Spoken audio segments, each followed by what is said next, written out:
Welcome, welcome, welcome, welcome, welcome. This is Sister Naira, your transformational life coach and yes, speaker. I am live right here with you today on Heal on Purpose podcast, produced and owned by the Repair of the Black Family.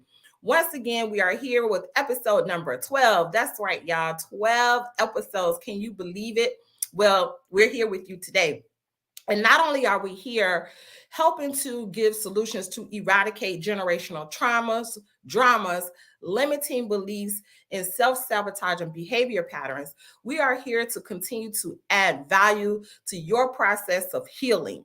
So we thank you so very much for tuning in every single week as we continue to bring forth guests that is going to not only share their experiences with you, but help you to be able to attain levels of success as it relates to not just your healing, but generational healing. Today, I am so happy to interview my brother and friend, and also a fellow co-worker in the labor of mental health. He is a mental health advocate, and his name is Brother Lawrence Muhammad. And as I go ahead and read this bio, we definitely want you to make sure that you get a pen and a piece of paper out. You don't want to just listen to this. You definitely want to be a student. So I thank you all so very much. We are live on Facebook, we're live on Amazon, and we are live on YouTube. So you all make sure that you go ahead and engage with us as we have this most valuable conversation. Today, we're going to be talking about healing the wounds between parents and children. Brother Lawrence Muhammad, one of his favorite quotes is, "Nothing God created is mediocre. Excellence is demanded of you, and you must demand excellence of yourself." The Honorable Minister Louis Farrakhan.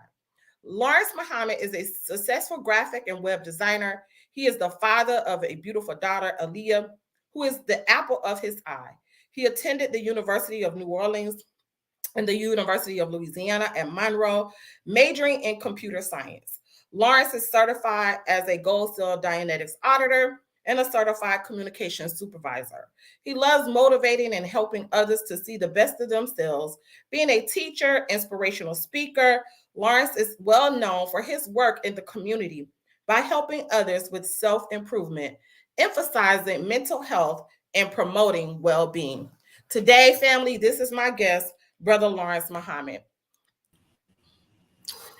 Something. Well, alaikum salam, Brother Lawrence. Thank you so very much for being on the Heal on Purpose podcast. We are truly excited to have you here with us today. Now, I read your bio, Brother Lawrence, but I want you to go ahead and tell the people, who are you and what do you do in the world? Okay, well, thank you first of all for having me on the podcast. You really read most of it, Brother Lawrence Muhammad. I'm definitely a mental health advocate and really became really concerned about mental health about 10 years ago, actually. Mm-hmm. And seeing the devastation in our community, seeing what our people undergo, and not necessarily having the help readily available to them, that kind of prompted me to really get involved with that particular aspect.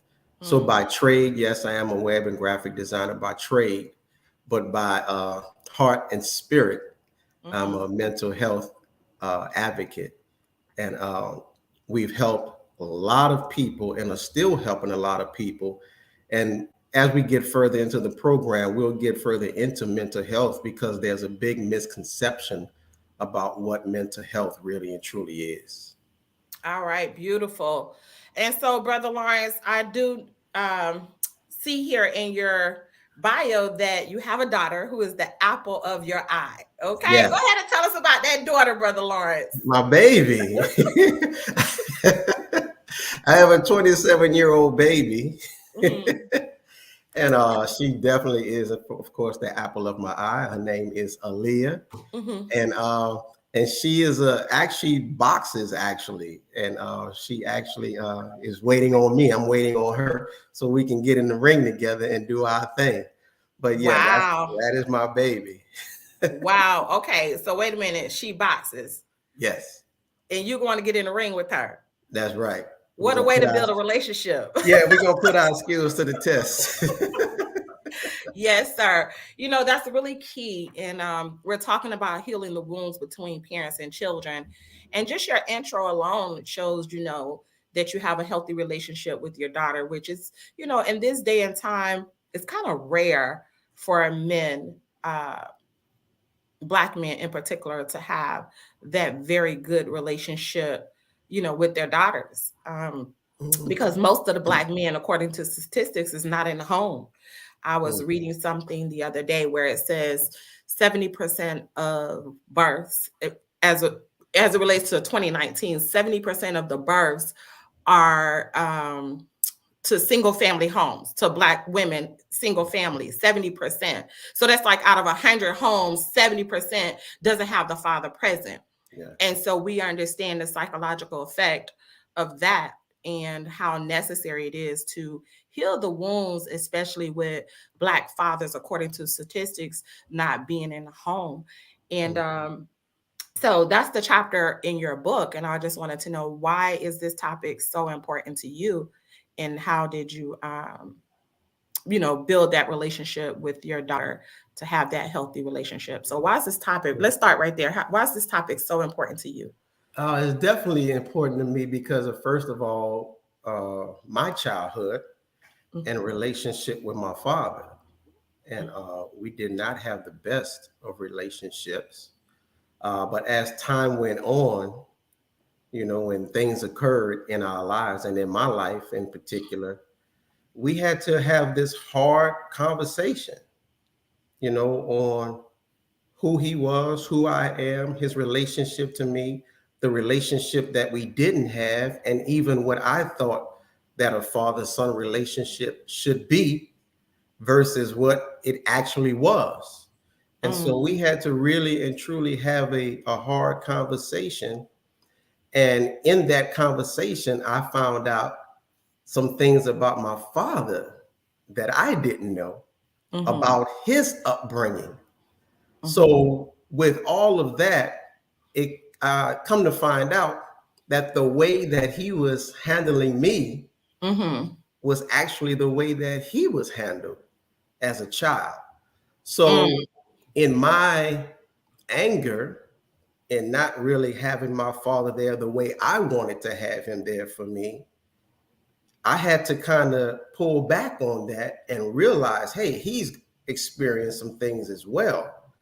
So it was like this mutual thing. So that gave me a different point of view of my father as it relates to his upbringing and the way that he handled me. So that kind of gave a balance, I would say, in between, you know, how I was feeling with him. Absolutely. And we find that that's typical, right? You know, our parents generally, you know, handle us on how they were handled. Yes. And many of us become scarred because I think, Brother Lawrence, and correct me if I'm wrong, we only about 3 generations up from slavery. Yeah, not far at all. Not far at all. Right. And so we know the type of not just psychological abuse, but, you know, spiritual, right? Spiritual circumstances that we had to go through or they had to overcome, you know, and physically. And I don't know about how you came up, but for me, we got beat as Brother Lawrence. Okay, you did something. You ain't just get a little spanking. You got, absolutely. You know, I had to say to put my mama on blast, but boy, she will pull out the stitcher cord. Oh, I've got those. Yes, and it is like, wow, you know. So, tell me, in your childhood, like, what was one of the things that, as you look back now, that you wish you could have had to have a much healthier childhood? Like, what were some of the effects that you knew that, okay, I got to heal from this? Now, I'll say this to start. Okay. I don't want people to think that I had this disastrous childhood. Right. I did not. I actually had a wonderful childhood. Yeah. But I did not have the attention of my father.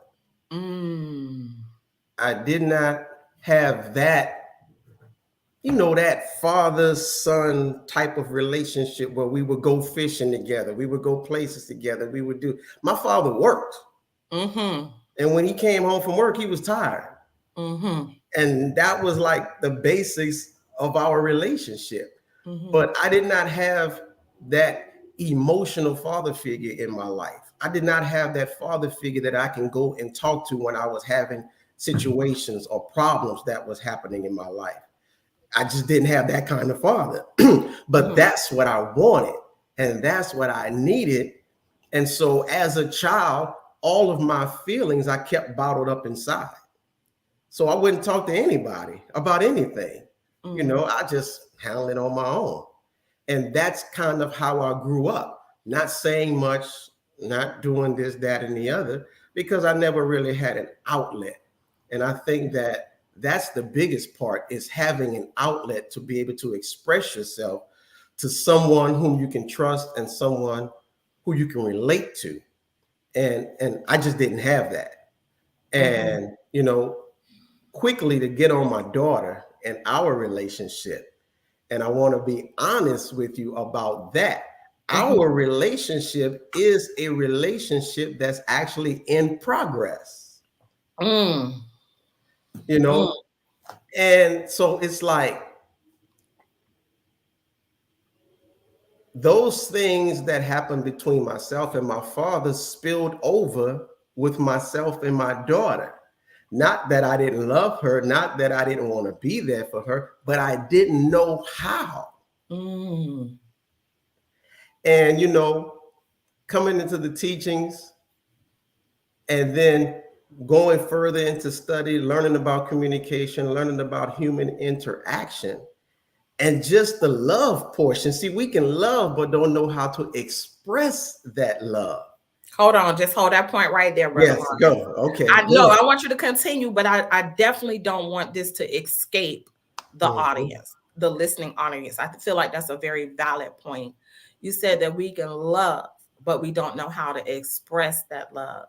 Yes. And therefore, hence, we have broken relationships. So, family, as you listen to this, that is definitely a mental note that I would like for you to just hold that thought, okay, as we continue this conversation. Go ahead, Brother Lawrence. Yes, that's a very, very valid point. And so, yeah, we can love, but if we've never seen love expressed, if we've never really been around love like that, then we don't know how to express it. So, for instance, when my dad and myself had the conversation, and that was about love. I said, man, I'm at that time 30-something years old, man. I said, you never told me you loved me in my life. Here you have a child who is 30-something, about to hit 40 years old, and he has never heard the words, I love you, from his father. And so I confronted him about that. And he said, well, son, I do love you. He said, but I thought that I was showing you that I loved you by going to work, putting food on the table, putting a roof over your head, putting clothes on your back. He said, that was my way of showing love. And then these were the words that got me. He said, I was only giving to you what was given to me. So in his reality, the way you express love is by doing, not saying. And really, in truth, the do is more powerful than saying, but the saying of I love you reinforces the do. You see? And so it's like, then I had brothers came along. So he was doing for them, but then he started doing for them more than he was doing for me. He started giving them attention more than he was giving to me, at least from my vantage point. And so now it's like, do you really love me, or do you really love them more? So it came into that more syndrome. So when it came to my daughter, it was more about do. And saying, I started saying a little bit more because I didn't want to do exactly the way my father did. But of course, we were separated when she was at a young age. And we got back together when she was a teenager.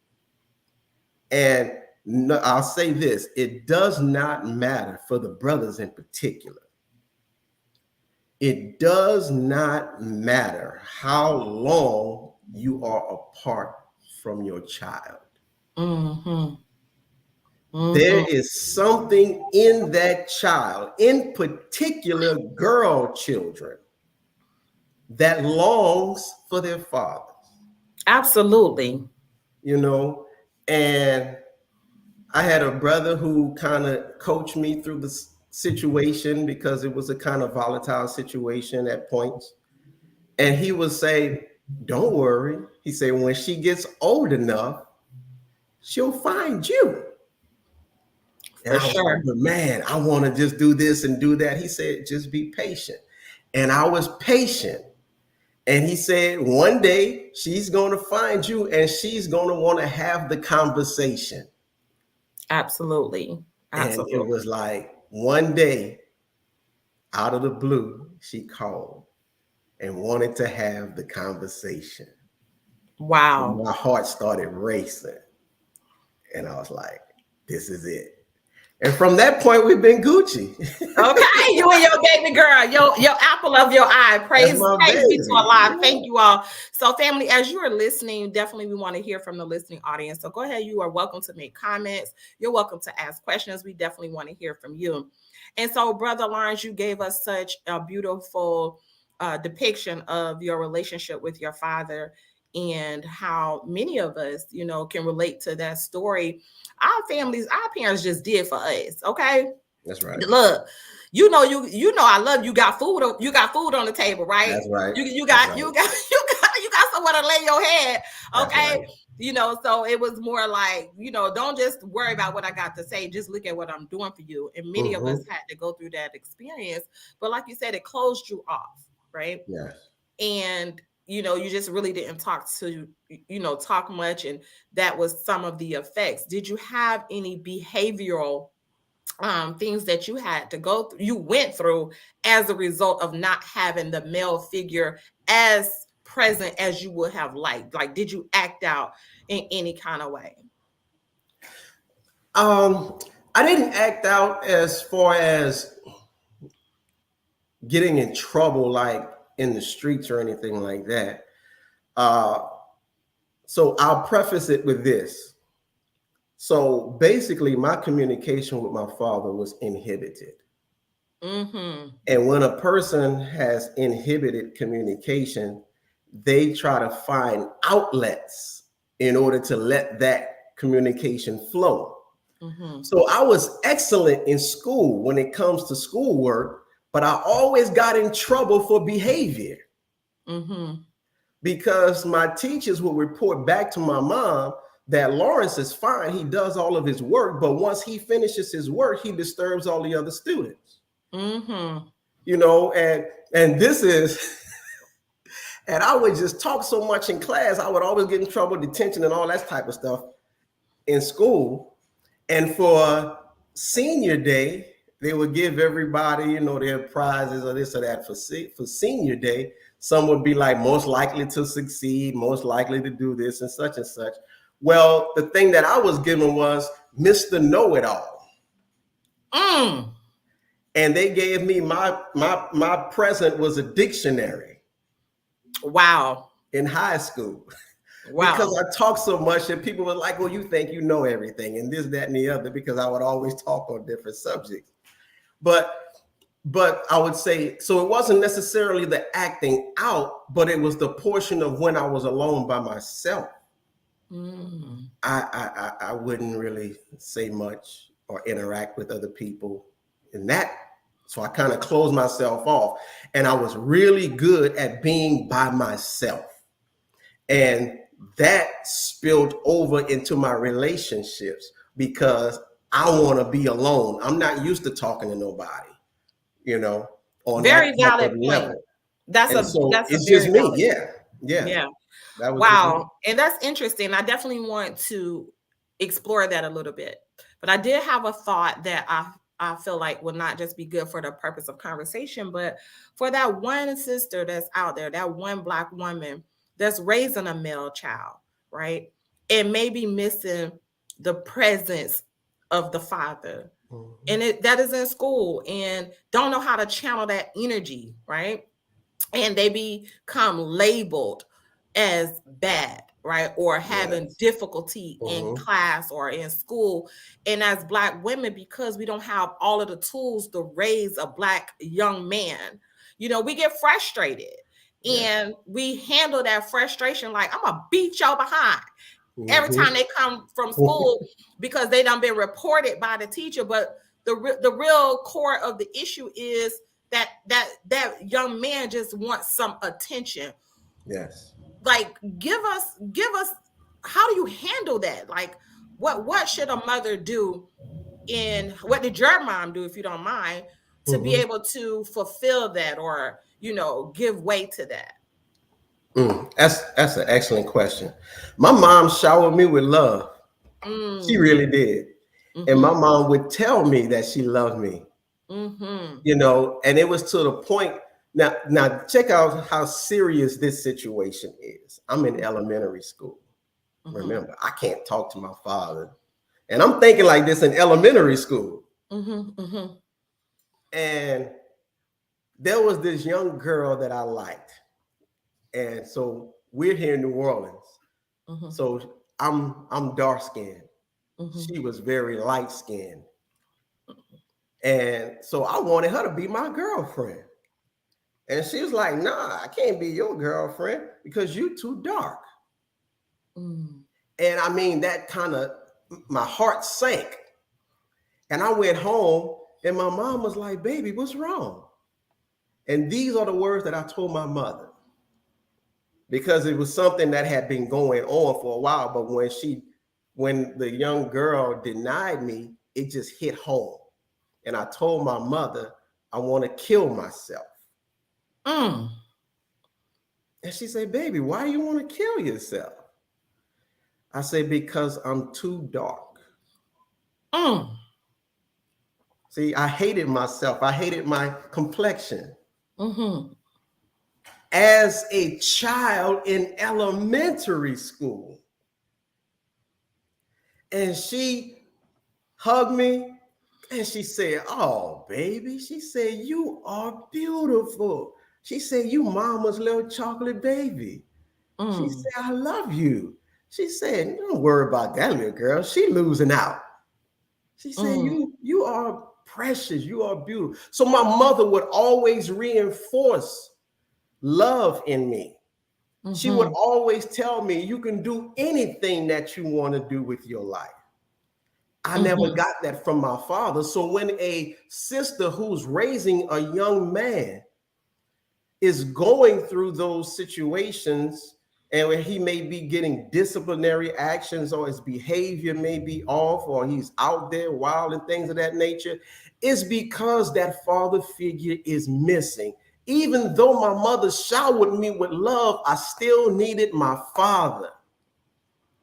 Every man needs a father. So if it's possible to be civil with the young man's father and have him to come into that child's life, that's good. If not, then have some type of positive male figure in his life, because father may not be a positive role model, but he still should know who his father is. Every child wants to know who their father is, even if they don't have a close relationship with them, but they need to know who he is. That is by itself is going to satisfy something. But then have some type of male positive figure in that child's life that he can go to, that he can talk to. So it should be an uncle, it should be a cousin. If it's not that, then some positive role model, and you'll be surprised on how that will help our young people, especially our young men. That's mainly the big deal, is that there's no father in the home. Absolutely. And, I think over, Brother Lawrence, and thank you for that. That was beautiful. I think over with myself, and I had a period after my divorce where I was raising my children, And my son, I didn't know how to handle my firstborn son. Like, I'm new to mother. I had a daughter, but I was new to being a mother to a young Black man. Mhm. And so I can recall when he was in maybe first grade, and he was getting in trouble, and and I'm going to a point, he kept getting in trouble, and so I didn't know what else to do. The spankings weren't working, and I recall being told by elder, this goes back to how they were handled, how they teach us to handle their children. Yeah. As a matter of fact, it was my grandfather. He was like, you need to get a switch and you need to tie him up and put a thing over his eye so he can't see. And I bet he'll know. Wow. And I beat my son like that. And it was when we're going to get into this. It was when I went through auditing that I realized the type of abuse that I did. And that thing bothered me until I actually got handled, and I had to learn how to go back and tell my son that I was sorry. But I get to the point to say that I had solutions to help him even after he got older. And that's why, as it relates to Dianetics, which we'll get into, is so key, because we get an opportunity not just to say I'm sorry, but to help heal the wounds that we may have inflicted. And so I would say, to your point, to any young Black woman, or any woman, but in particular the Black woman, it's good to have a good support system. Yes. Yeah. Absolutely. Right. For the mother, it's good to have a circle of women, sisterhood, or just a sisterhood or a circle of women where you can get good counsel. And we got to know how to filter things, right? Because out of our frustrations, we try to do whatever we think is going to work, because we get also, on edge. So that would be my 2 cents in that as well. And so, Brother Lawrence, thank you again. You talked about how, your silence went into your future relationships between male and female. How did you overcome that? Like, how did you know that you was at some point in your life or in your relationships that a shift had taken place? Auditing. We're gonna get right there, right? We're not gonna even try to wait.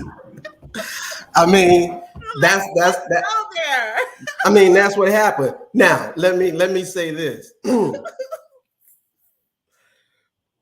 The teachings of the Honorable Elijah Muhammad, yes, as taught by Minister Farrakhan, really brought the awareness to me, because I started listening to lecture series by Minister Farrakhan called How to Give Birth to a God and Male-Female Relationships.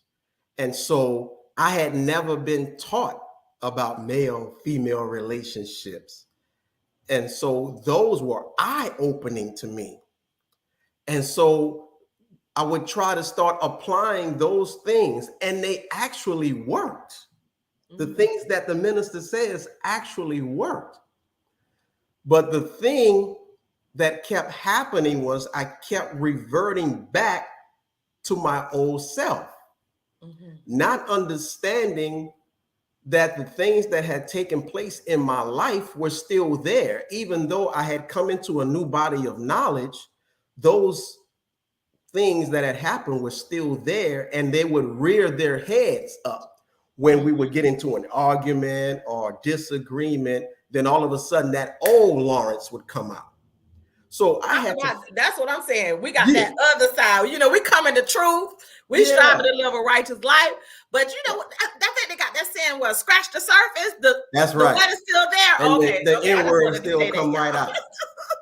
And I want to dispel the myths, because sometimes when people think of Muslims, in particular in the Nation of Islam, it's like they're holier than thou. They don't have any problems or issues. No, we're real people, human beings with real issues and real problems. We've just decided that we want a better way of life and are now studying a new body of knowledge to help us to get there. But we still have the same issues. And so to look at a new body of knowledge is great. But when we are looking at the new body of knowledge with old eyes, it taints the new body of knowledge that we're looking at, and we see that new information from a skewed perspective. And so, yes, you come into something new, we're excited about it, we start implementing it, and it starts to work in our lives, but we really never dealt with the old pain, the old drama, the old trauma that's still there. And so now that stuff can come up and interfere with what it is that we're in the process of doing. So Minister Farrakhan, being the human being that he is, and the lover of humanity that he is, he introduced us to another body of knowledge that will allow us to deal with the past pain, the past traumas, so that we can now move forward with this great and exciting new wisdom that we're being introduced to without having the interference of the old. And so when I went through that auditing process. Hold on 1 second, Brother Lawrence. I want to go there, but there's a question for you. Okay. Yes. So we're gonna get into that because we definitely want to get those new eyes, right? Yes. Okay, but this is saying, with the reality of controlling the man in a breakup relationship from the female in the Black community, how can that dilemma be overcome by the man for access the mind of the child? I'm reading that question again. Yeah, go ahead and read the question. Thank you.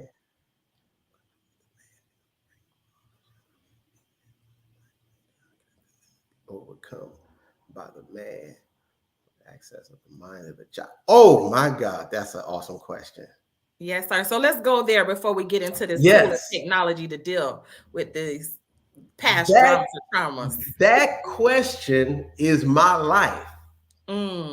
So when myself and my ex-wife split, she had my daughter was with her. We did not separate on the best of terms. So there was still a lot of animosity there.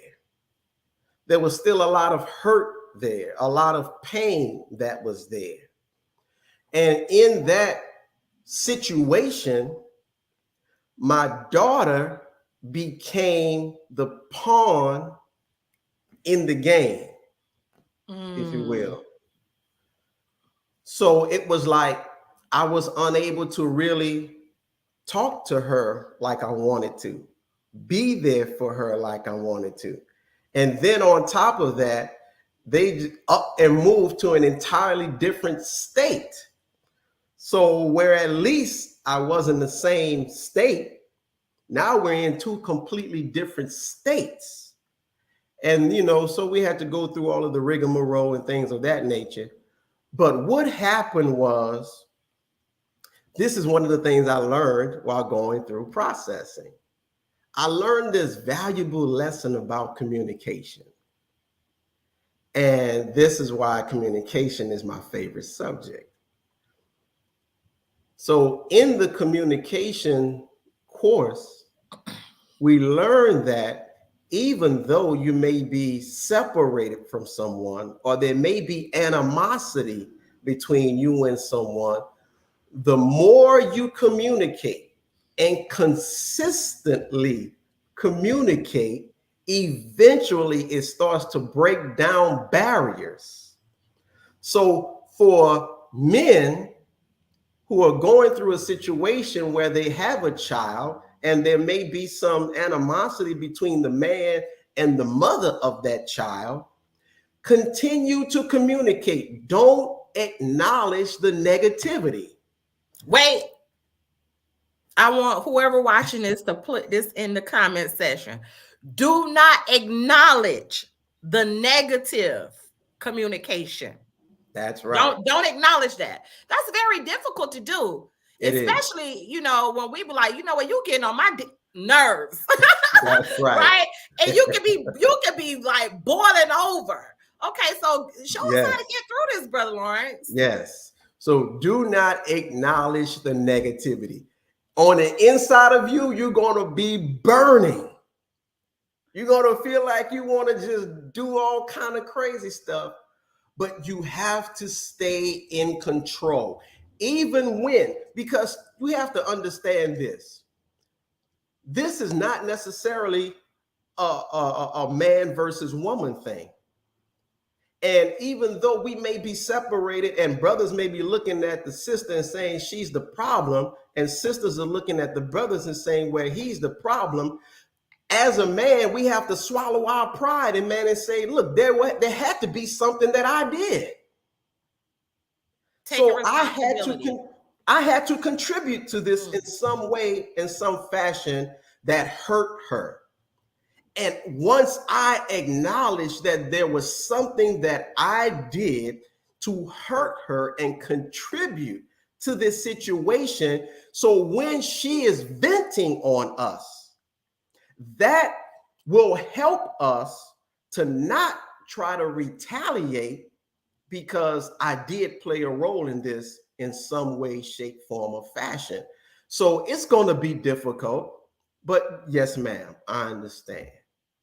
Cool, great. But the thing about it is, the intention is to build a relationship with your child. So if we have to take a little verbal assault, brothers, that's cool, because the end goal is the child. And so I had to just keep doing that. So what I did, Sister Naira, was I literally had to find my daughter. I didn't even know where she was because they had moved and changed phone numbers. And I'm like, wait a minute, she's a teenager. She has to be on social media. I found my daughter on Facebook. Wow. And so I started shooting her direct messages because I didn't know any other way to do it. And so by shooting her direct messages, she didn't know how to handle it because we hadn't talked for a while, and she showed her mother. So bam, I get a call from her mother. Wow. And that's how we started. And she was like, well, why are you contacting her like that? And such. I said, well, that's the only way I could do it. And I just wanted to talk to her and blah, blah, blah. And so we kind of started from that. And so I had to listen to it all. I had to get it. I had to take it. Yes, ma'am. Yes, ma'am. Yes, ma'am. Mind you, going through processing. So yes, ma'am, I understand. So with that being said, what I hear from you, Brother Lawrence, is humility and vulnerability. Oh, yeah. And, that takes a lot of confront. It takes a lot to face and to be willing to experience, not just in, a situation where we're healing the wounds between parents and children, because that's the topic of what we were talking about. That is your chapter in the book, right? Mm-hmm. Healing the wounds between parents and children, and healing the wounds in relationship, male, female, right? Yeah. Female, mother, daughter, yes. Right? Son, father. It takes, somebody got to take, as we used to hear back in the day, the low road, right? The high road. Somebody got to take the high road. Somebody got to be the bigger person. Mm-hmm. And what I love so much is that now it's not a guessing game. We don't have to be, trying to figure it out. There's a science. That's right. Right? That works. And one of the key things that I heard you say you got to take control of this or be in control of a situation, which is here. Somebody write this in the comment section, right? Start, change, and stop the communication at will.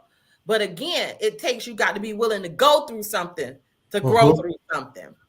And so, Brother Lawrence, you got on the subject title of what you had to do to overcome your own inability to communicate, to change, not just yourself from what you suffered from or you went through as a child with the lack of attention, and which caused withdrawals, right? But it filtered over into your relationships, in your marriage, and now with your daughter. So you went through something to handle these things. And we thank Allah for the Honorable Minister Louis Farrakhan and Mr. L. Ron Hubbard for introducing a technology, which is a tool, right, to help us to eradicate these hurts, these wounds, and to be able to be present in life and deal with relationships and have proper relationships. Let's go right into that. Let's talk about this Mhm. tool that you was blessed to have and how we can use it in our communities today, especially with dealing with mental health, because all of this is surrounding our ability to have that healthy mind. Yes, absolutely. So this tool that Minister Farrakhan has given to us has helped me greatly. First of all, it helped me, the Nation of Islam itself helped me to start coming out of that shell. When I first came into the nation, I became a student minister, Mhm. a student assistant minister. So getting up, speaking before people, that helped me to be open and to be able to start talking to people. But when I was not on the rostrum and when I was at home, it was zip, nothing. Mhm. Because I still had all of these thoughts in my mind of what are people going to think if I say this? What are people going to think? So it was always not on my thinking of myself, but what other people thought about me. And so going through this process of communication in particular, it helps to be able to open flows of communication outward and inward, to be able to communicate to people and to receive communication from people. But I had to go through the auditing process to get all of the junk out of my mind to allow me to even receive the communication. And so that's what happens in our community in particular, and especially with men. There's this thing called ego. And ego really and truly is just a protective mechanism to try to preserve our manhood. Wait, I'm Okay. not going to let that go. Can you repeat what is ego? Ego is just a protective mechanism to preserve our manhood. Mm. Okay, yes, You sir. know, it's a barrier, is this thing, because as men, we are taught not to be vulnerable. Mm-hmm. We have to hold up this facade.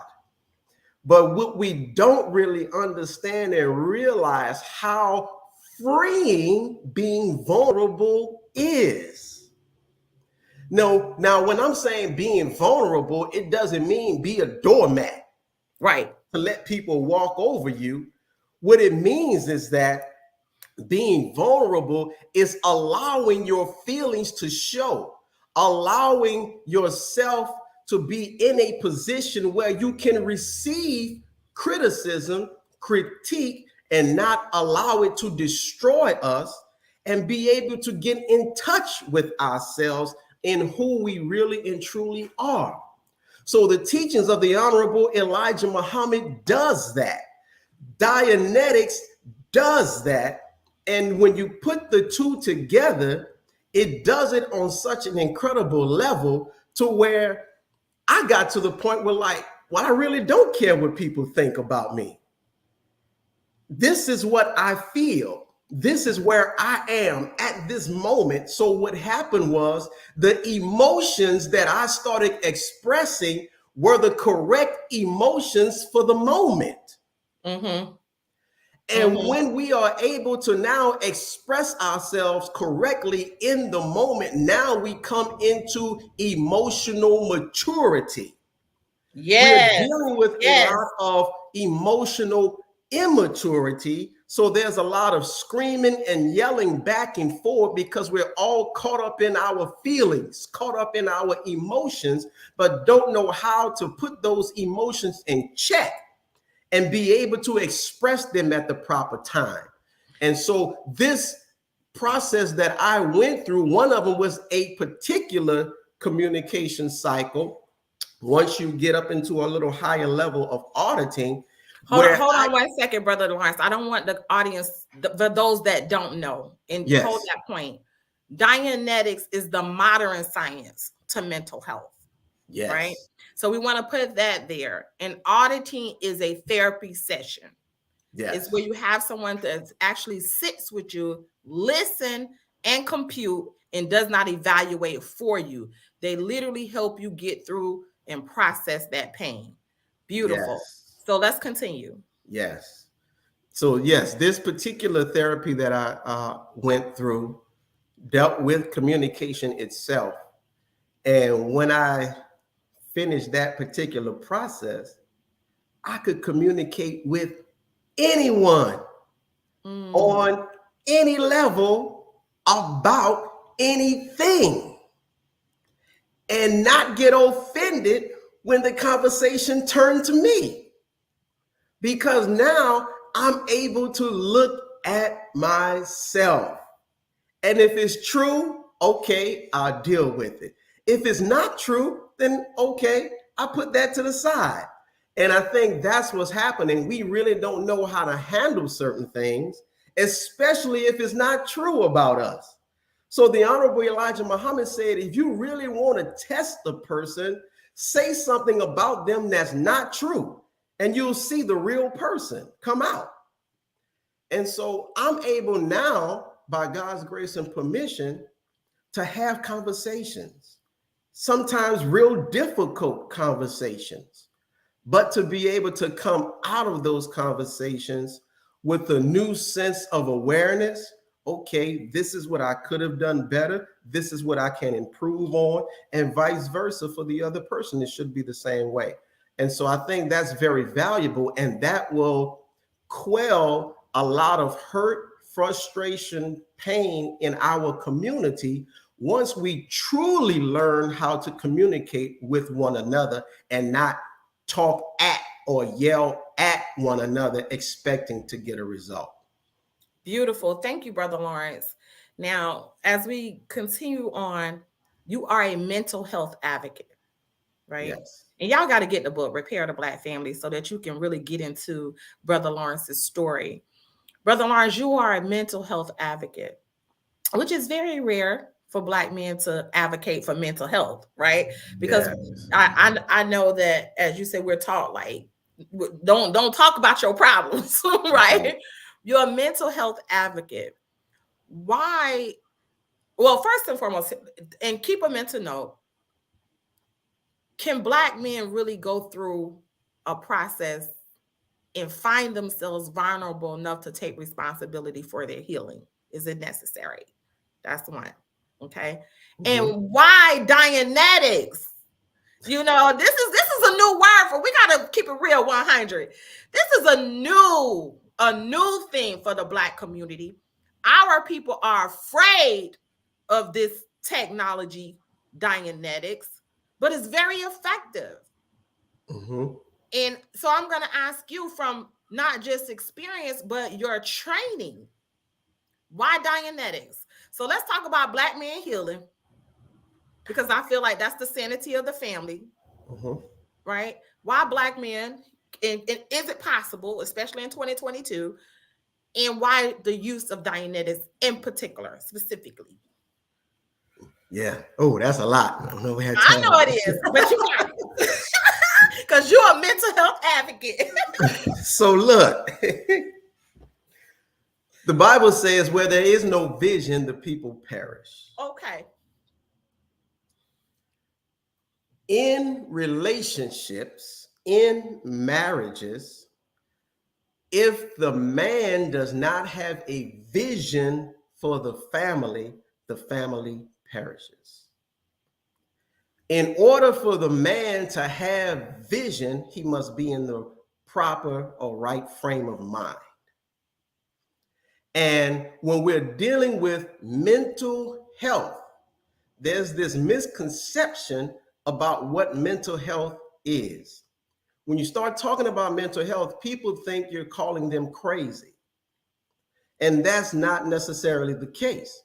Mental health just helps the individual to be able to now confront and deal with past issues of trauma and pain that they have undergone in their life, and help them to become aware of themselves, of their surroundings, their environment, and others and be able to intake situations, analyze the situation, and come to a proper conclusion.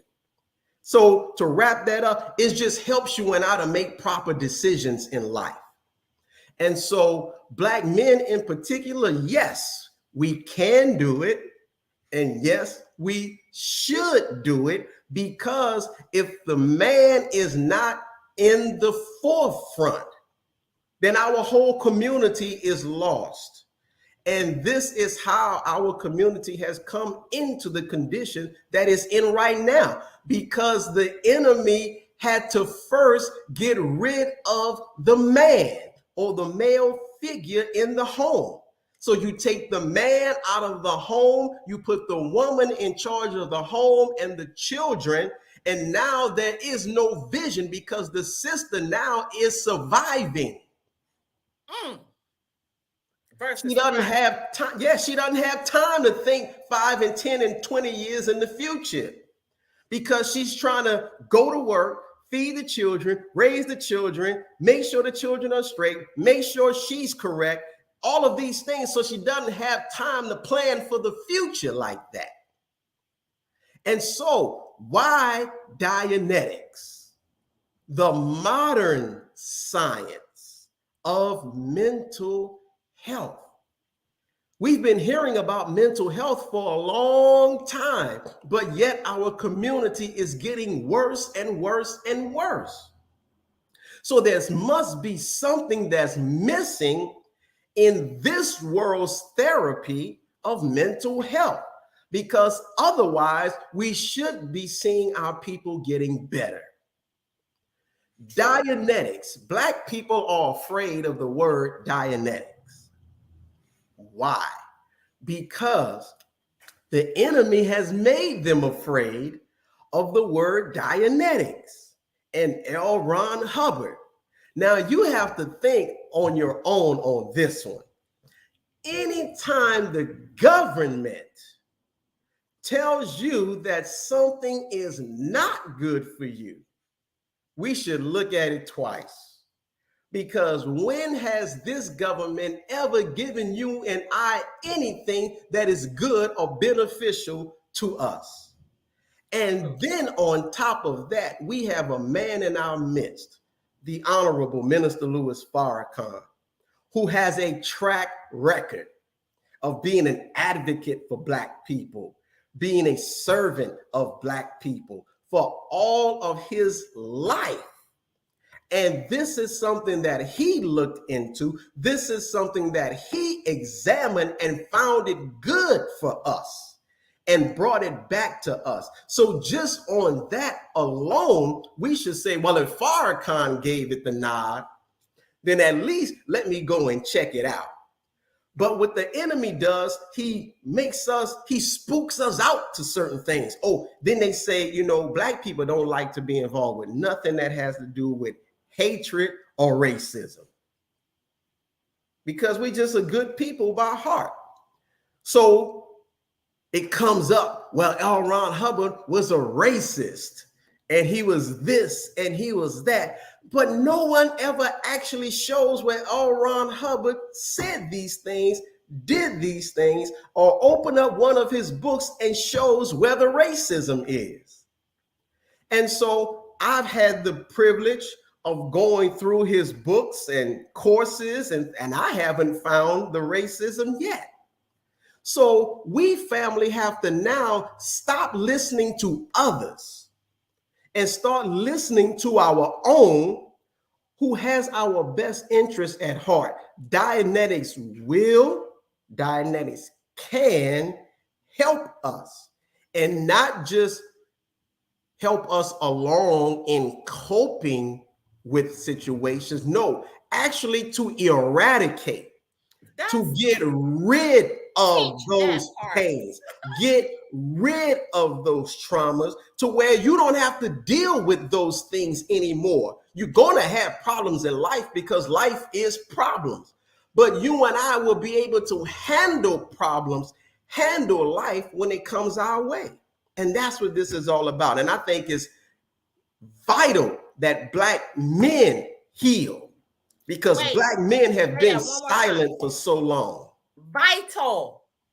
That means you know how they take your vital statistics, Yes. right? When you go to the hospital, you go to the doctor, the first thing they want to do is take your vital signs. Yes. So what I'm getting from you, Brother Lawrence, if the Black man, not just him alone, because I'm gonna touch a little bit on the Black woman, but if the Black men want to be alive with more energy, inner God, life force, it's vital to increase your vital statistics of life to go through this process.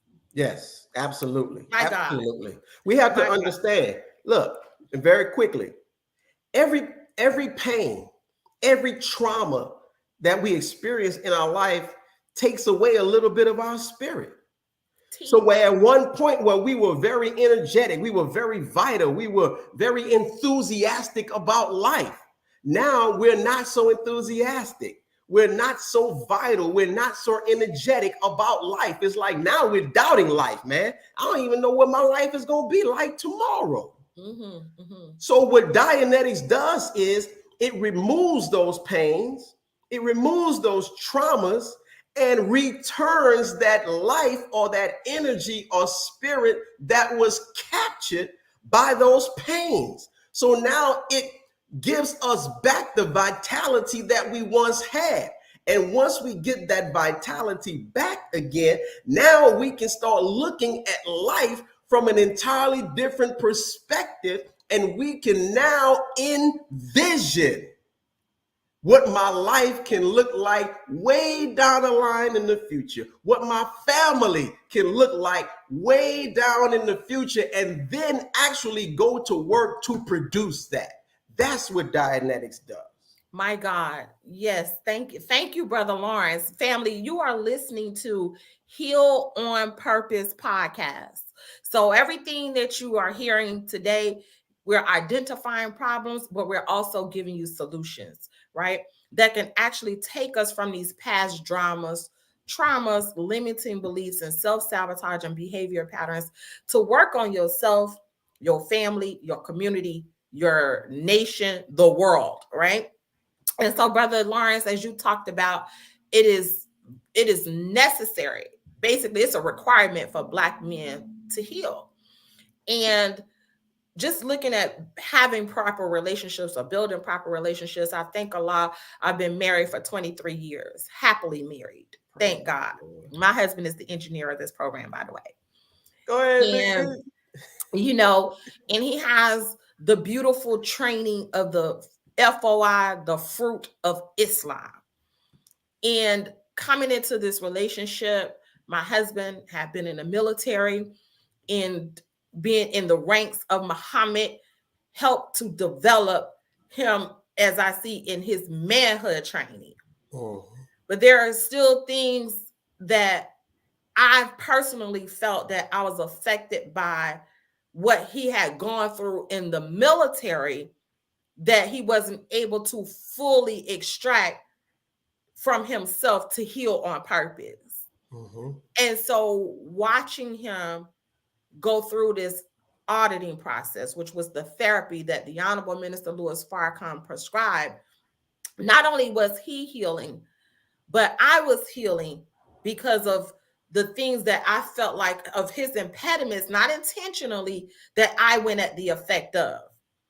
And so when you're looking at building relationships and you're going through this process of healing, everyone around you is affected. Right? Absolutely. Everyone around you get to experience your healing with you. And this technology, along with other things, but specifically when it comes to getting rid of those things that, I want to say aberrations, but those deviations from rational thoughts that cause us to react, right? We get to eliminate that, and we get to have happy, successful, flourishing, and prospering relationships. So I can see and understand by experience why it's necessary for Black men to heal, right? Yeah. And experience it with this technology. And for myself, as a woman, as a sister, a friend, a mother, you know, going through this process helped me to discover me. Mm-hmm. I am no longer dramatizing the mentality or the personality of my mother. Not that she's a bad person, but I had to develop who I am in the relationship. That's right. Right? Who is Sister Naira? Who am I as a mother, defined by me as a mother, and not just being the mother that my mother was to me? Not that that was a bad thing, right? But there are some things that's not befitting for the time that we're in. Yes, that's right. Right? So I had to learn, who am I, by getting rid of the aspects of me that I'm not, right? And to fully be present to receive the word of God, experience the word of God, but be the word of God in motion. Mm-hmm. And that's what this technology has done for me. And so as we're talking about it, Brother Lawrence, you're a mental health, not only advocate, but you help people heal on purpose, right? That's right. To repair the Black family. What is the difference, as we get ready to wrap this up? What is the difference from this therapy that you advocate for and you apply? What is the difference between this therapy to help with our mental health versus any other therapies that's out there, and what type of results that one can achieve via this therapy versus that one? Mm. So there's a very distinct difference. And the therapies that's out here now, there are some advantages to them. So I'm not going to say that there's absolutely no advantages at all. Mm-hmm. And so, like, for instance, psychotherapy, where you discuss things that's happening with you and things of that nature. And those things are beneficial. They really are to do. But it does not remove the pain.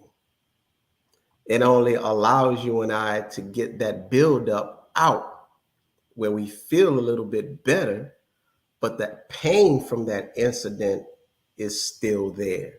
And so it'll still creep up, it'll still come up. So even though we talk about it now, then later on something else can trigger it to come back up again. And in particular, when you're dealing with psychiatry, in the psychiatry industry, the main objective is to get people on medication, psych medication. And this industry knows and understands that once you are on these psychotropic medications, that no one really can help you while you're on the medication. Because if you're on these meds and you're going through psychotherapy, which is talk therapy, they're really not talking to you. The therapist is actually talking to the medication, and it's the medication that's replying to the therapist. And that's why when you look at the side effects of the medication, they can cause delusion. It can cause certain thoughts of suicide.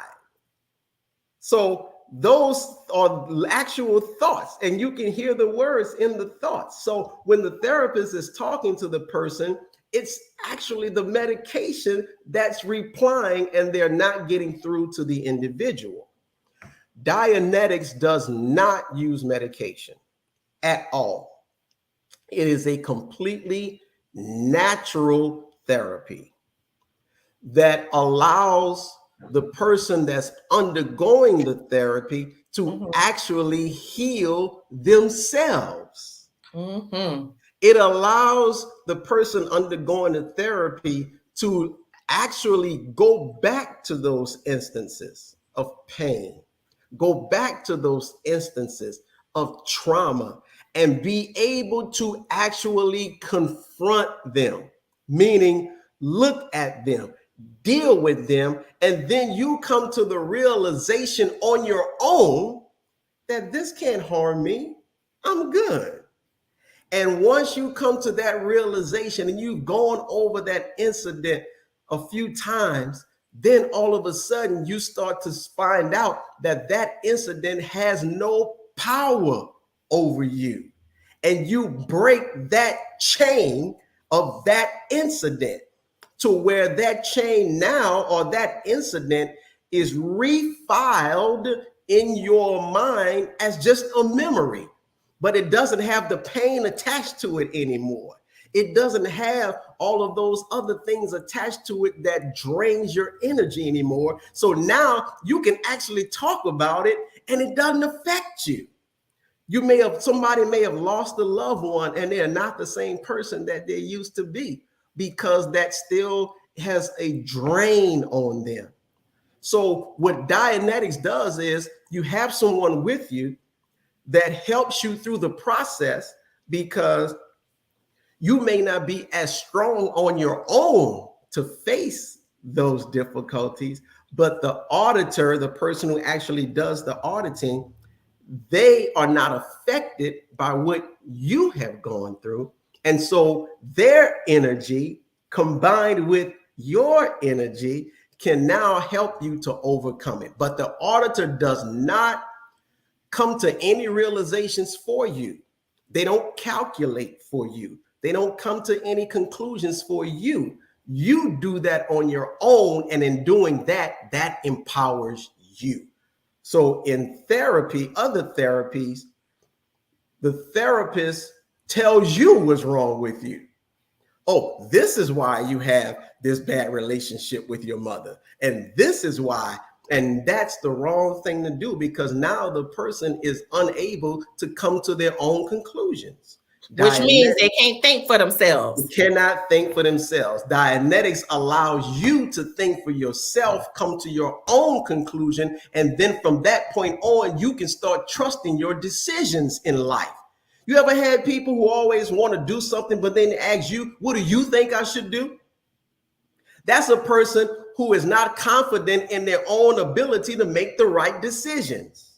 Dianetics removes all of the doubt, all of the pain, all of the past stuff that's happened to cause us to doubt ourselves, and now gain confidence in our ability to make the right decisions.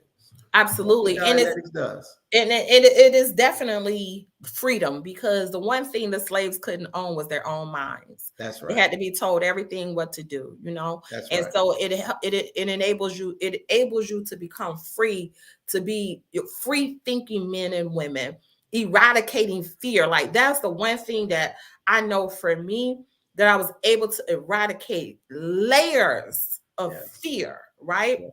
Layers of distrust, layers of mistrust, layers of envy, layers of jealousy. I was able to get rid of that stuff, and I could truly be present and sit in the process, in the process of love. And that's what we are able to attain. And one thing that is so freeing, that, you know, to be able to, as a woman,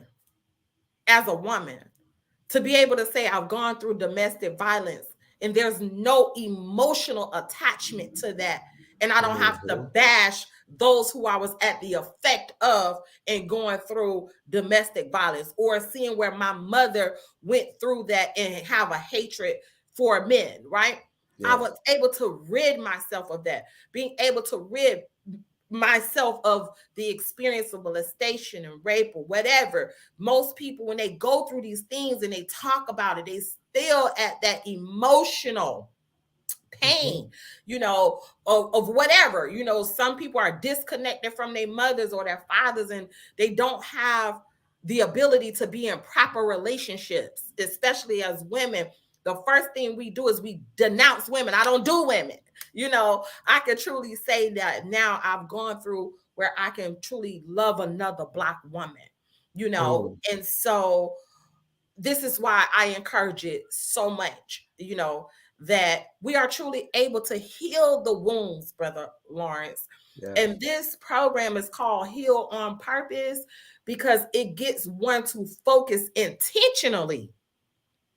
Like you are actively engaged in your healing process with effective solutions, right? Yeah. It's not just something that you just do and okay, I'm good for the moment, right? But we want you to be good forever on whatever level that needs to be. So as we are closing down, Brother Lawrence, what are 3 effective solutions as it relates to your chapter in the book, Healing the Wounds Between Parents and Children, right? That's one. Healing the wounds with relationships as far as male female relationships, husband and wife, and just healing the wounds on an individual, on a personal standpoint. Give us 3 solutions that one can walk away from this program today and say, if it's nothing else, I could walk away with this and apply it in my life and get new results. Okay. I would say the first thing is honesty. I have to be honest with myself, where I am, who I am, and what I'm going through. You know, they say in Alcoholics Anonymous, the first thing that you have to do is acknowledge that you have a drinking problem. So we need honesty is the first thing. And when we're healing wounds between parents and children in particular, it's good for both the parent and the child to look at each other and see each other first as a human being. And then as parents and children. And then as parents, we sometimes forget that children are human beings. And children are only to be seen and not heard. And that's what I've heard all my life. Children ought to be seen and not heard. But children are human beings who have feelings, who have thoughts, who have emotions, and have opinions. And if we don't allow the child to express themselves, the child becomes an introvert. And then becoming an introvert, you know, sometimes that's how you get mass murderers. Okay, that part. But they can cause a lot of pain because when they do start to speak out or act out, it can be in a destructive way, in a destructive manner. So you always want to give the children an outlet to express themselves.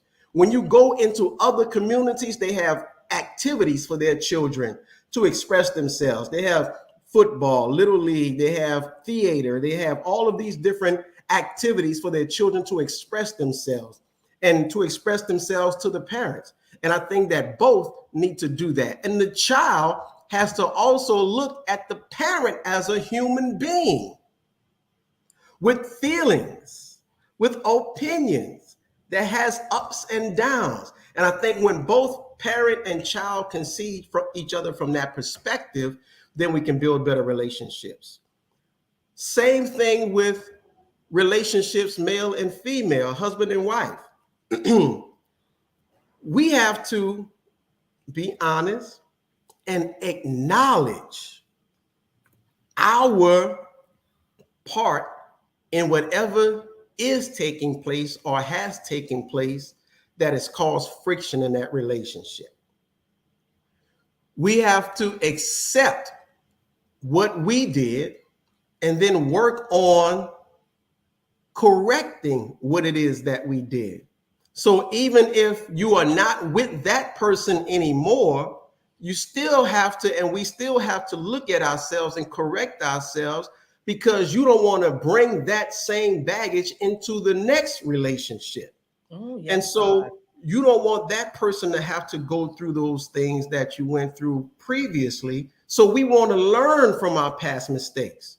You know, sometimes, you know, I don't know, well, even if we separate or get a divorce, it's a bad thing, but it's not always a tragic thing. That's what I would say. It's not the end. It's a learning experience.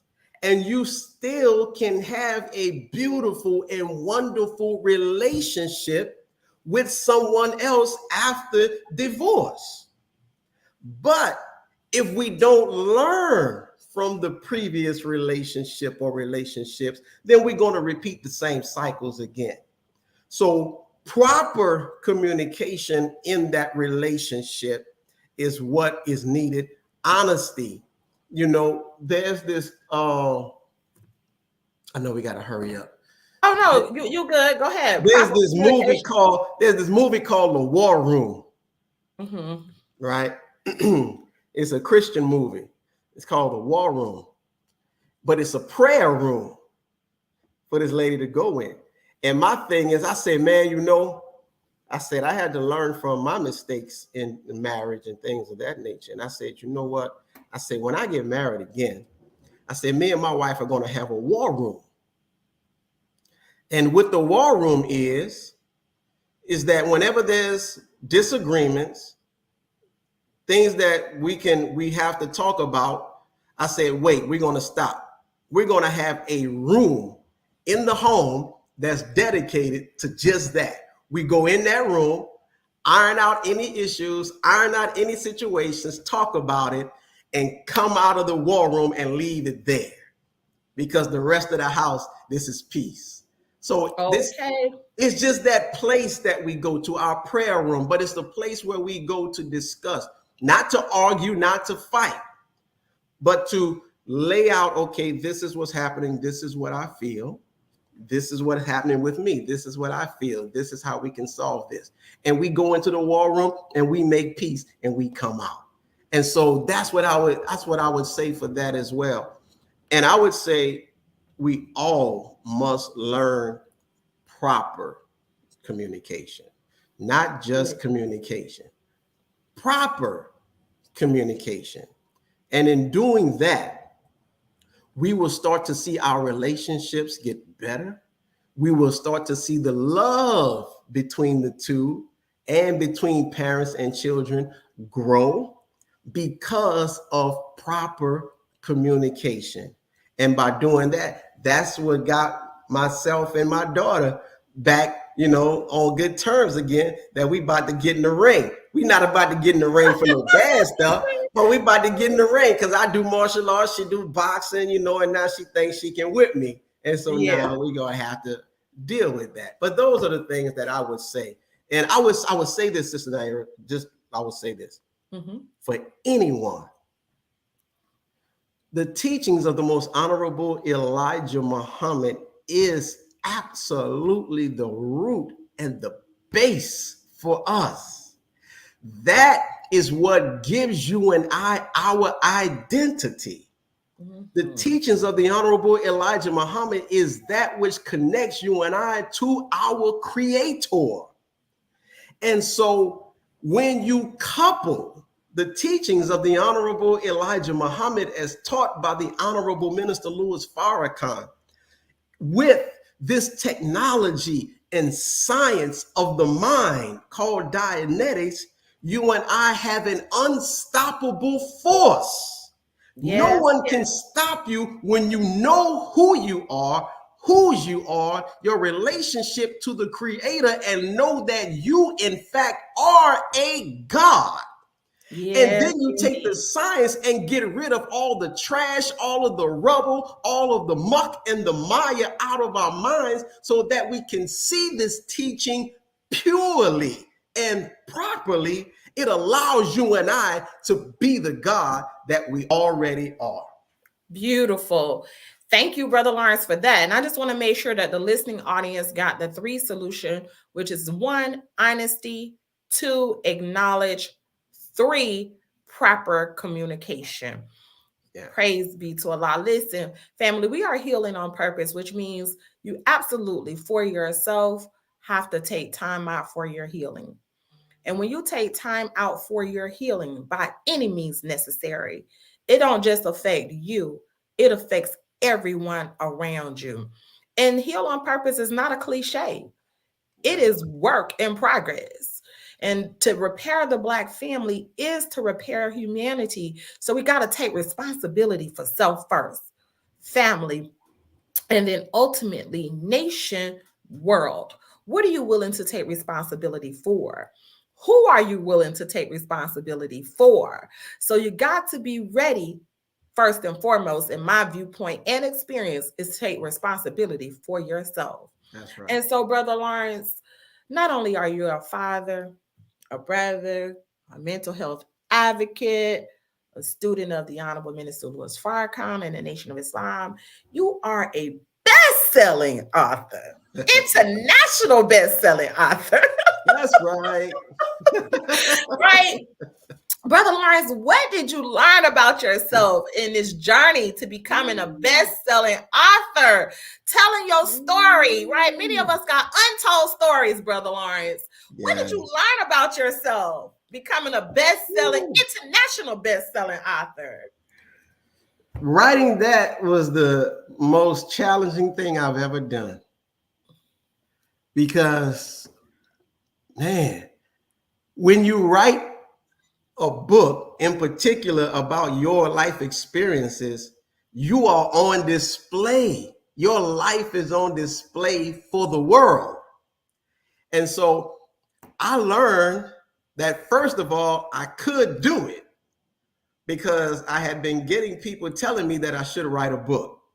And I was like, no, I'm good. I'm not going to do that.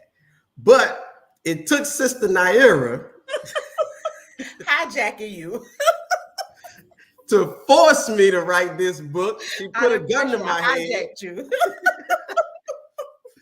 But it was, I learned so much about myself. I learned because now I had to really sit back and go through my life and then take and put this on paper for the world to see. So I learned that I'm resilient.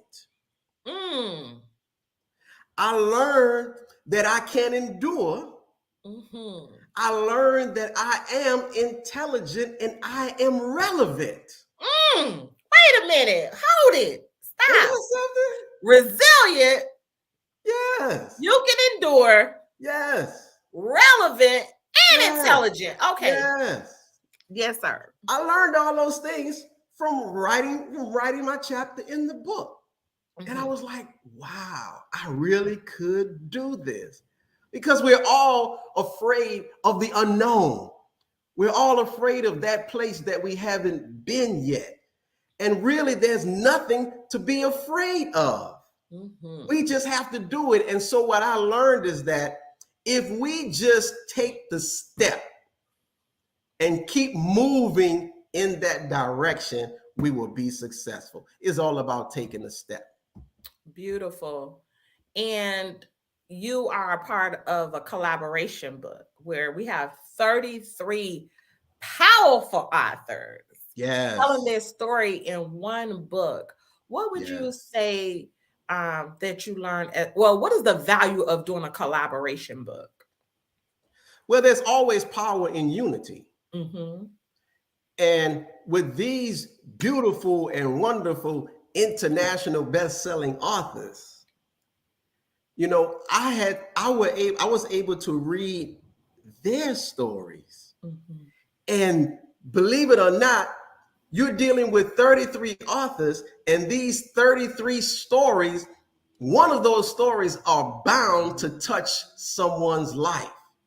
And so in some instances, you realize, oh, I'm not alone in this. I'm not the only one that this has happened to. And not only that, but then they give you solutions for how they overcame that particular situation.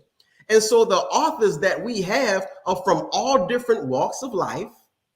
They're from all different financial statuses. And it's like, wait a minute, but I can relate to them because even if I didn't personally go through it, I know someone who's going through that or who has gone through that. And so this has also built a camaraderie and a friendship between these authors as well. And so, I mean, it's just beautiful to have this lifelong time relationships. Yes. And so, Brother Lawrence, one of my mentors, Queen of Force, says that there's a book in everyone. Yes. And so what would you say to that person that they just got a book in them and they don't know what to do or how to do it. What would you say to encourage that person to write about and tell that untold story? Yes, and I've heard that myself and have been told that myself, that everyone has a book in them. And it's actually true. As a matter of fact, you are a book. Mm. Go ahead. We are books. Mm-hmm. And in knowing that I am a book and that I can be read, because people read us or try to read us every day. The only thing that we have to do is just sit down and start writing our life. And we have in the Nation of Islam, it's like our historian, Brother Minister Akbar Muhammad, who is the international representative of the Nation of Islam. He said that if you could leave anything to your children, leave them a book of your life. And I thought about that. And I was like, I have to really sit down and talk to my dad, because, okay, he told me a few things about himself, but I really don't know much about his parents and their parents. And so we really don't know much about each other.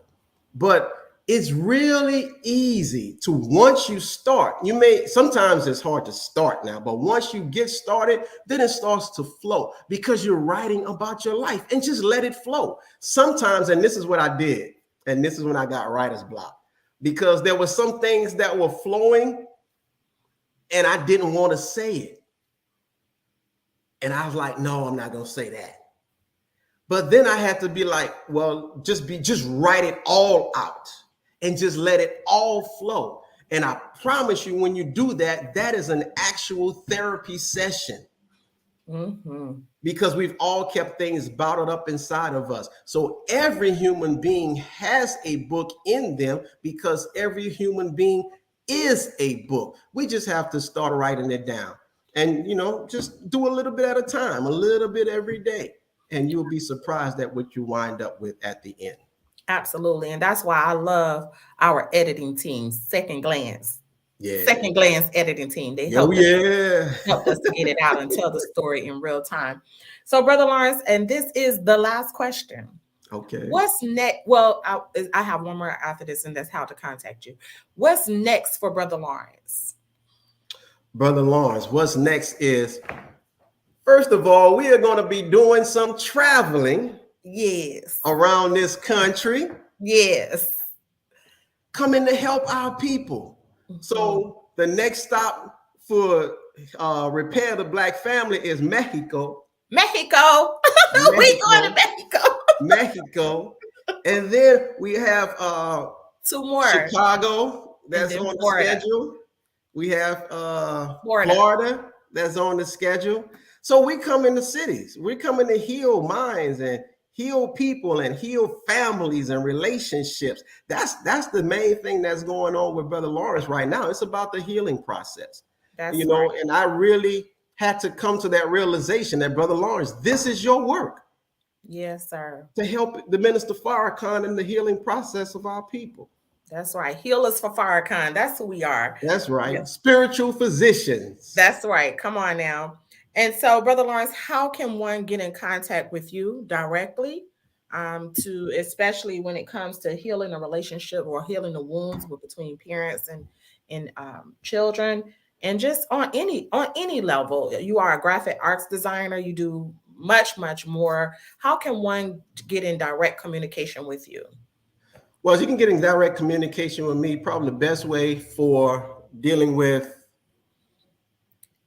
anything. Yeah, dealing with anything, but in particular the graphics arts, you can contact me on Instagram at All Nation Designs. It's all one word, All Nation Designs, and it's all lowercase. And to actually get in contact with me personally, like dealing with mental health and things of that nature, I also have another page on Instagram, and it's Lawrence Muhammad 19. Lawrence Muhammad 19. And it's all lowercase and it's the number 19. That's a page that I just started. And so you can get in contact with me there. And you can also hit me up on an email at theblueprint33@gmail.com. Theblueprint33@gmail.com. Beautiful. And to get the book, they want to click the link in your bio to get it directly from you. Yeah. And we definitely want you to get the Repair of the Black Family book. And for those who are watching, I am now an Amazon influencer. You can go ahead and click that link and get the book shipped directly from Amazon to you. Okay. So I highly encourage those that's listening via Facebook and all of the other avenues, YouTube, to get the book from Brother Lawrence. And those that's watching Amazon, go ahead and click the link and have the book in your hand today so you can hear and experience these 33 powerful authors with 99 real solutions that is going to help repair the Black family. That's right. And so, brothers and sisters, ladies and gentlemen, you have been listening to, watching Brother Lawrence Muhammad and Sister Naira bringing forth to you today content that will help you to heal on purpose. Now, we've said and talked about the book, and if you are a visual, we're going to go ahead and put the book up on the screen so you can actually see the book in which Brother Lawrence had the honor to bless us. Right? Brother Lawrence, you blessed, so we had the honor for you to bless us with this beautiful cover. And what you see is a family here, and this is the end result. That every Black family, starting with the Black family, not limited to, should have this happy look. And you can see the Phoenix bird in which Brother Lawrence designed that beautiful logo for us. And one of the unique principles about this Phoenix bird, this is not an average Phoenix bird. It definitely has a needle and thread to sew back the family. So we thank you so much, Brother Lawrence, for the beautiful design. And your work is heartfelt.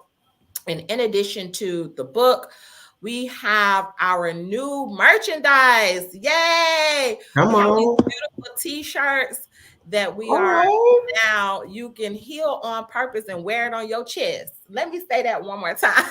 All right. You can heal on purpose and wear it on your chest, as you can see, unapologetically healing. Because many times we find ourselves apologizing to people for our healing. You know, I'm sorry, but I'm doing this right now. No, you don't have to apologize. You are entitled to your healing.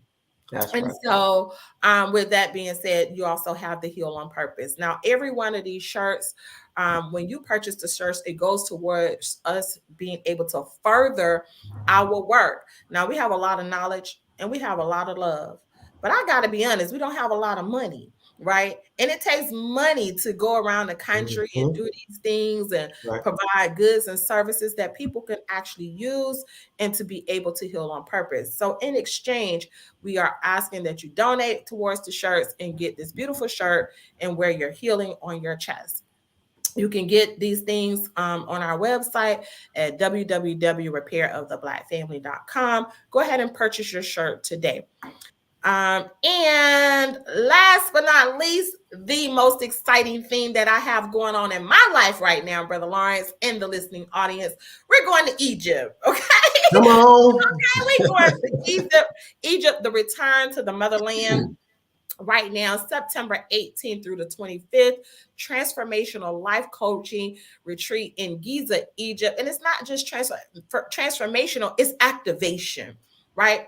Activation spiritually, mentally, emotionally, and physically, reconnecting with yourself, right? So we say we gods, but let's go see what the gods did, right? So that we can activate another level of godhood in us. We do have 6 spots currently available. It's not too late, right? And one of the things that I like to say, it's never the money, it's never the time, it's your ability to make a decision to say yes to yourself.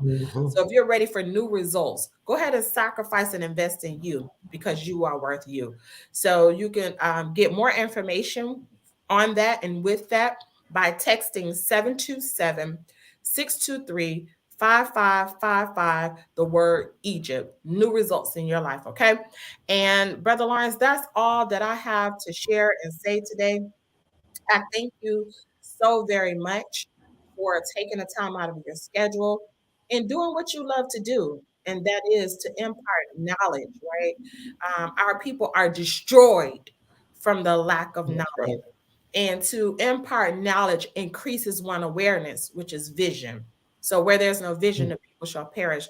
So thank you for being a visionary and carrying out your assignment of the Honorable Minister Louis Farrakhan with the resurrection of our people, spiritually, mentally, emotionally, and physically. And my husband and I, Brother David, we would like to personally thank you for just taking up the armor to help us in this mighty works. You know, we truly say that you add value to our process. You add value to the repair of the Black family as we're striving to get all of us to heal on purpose. So again, from the bottom of our hearts, we say thank you. So hold on, and we're going to go ahead and put you in the back room. And for my listening audience, you can go ahead and support the process and the program by donating to Heal on Purpose podcast, Cash App at $ Repair the Black Family, or PayPal PayPal me at Heal on Purpose 1. Thank you so much for listening. We love you all. Heal on Purpose.